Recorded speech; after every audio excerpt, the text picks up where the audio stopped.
what does the research actually tell us about the perils of being outside?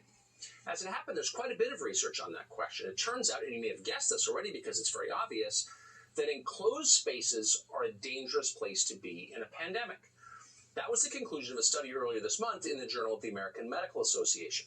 USA Today quoted one of the authors of that study, an MIT professor. She put it this way, quote, "When one is outside with air circulation or wind, the virus is easily dispersed and less concentrated." That makes sense. Another study from earlier this month was more specific about it. That study looked at 320 towns in China over a period of more than a month during the pandemic in order to determine how the virus spreads. Turns out the most common place patients were infected, their homes. 80% of outbreaks began in the home. 34% of new cases began on public transportation. The number outside, here's the conclusion, quote, "All identified outbreaks of 3 or more cases occurred in an indoor environment, which confirms that sharing indoor space is a major infection risk," end quote. That study, by the way, is available to all. It's online.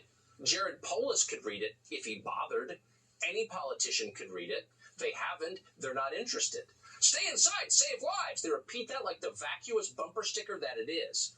In fact, actual science suggests the opposite is true. Being outside is far safer. It's also good for you. Researchers have consistently found that fresh air and exercise boost your immune system. It's just like your grandmother claimed.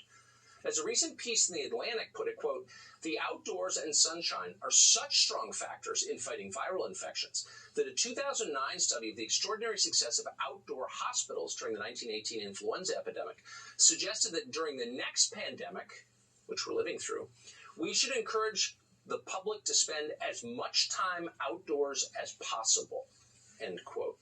As much time outdoors as possible.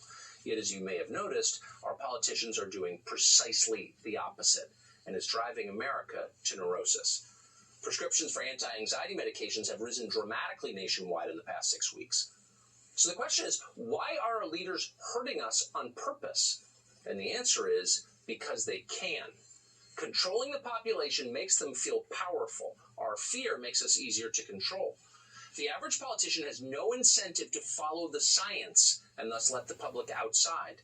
You may be suffering intensely, but they're enjoying it.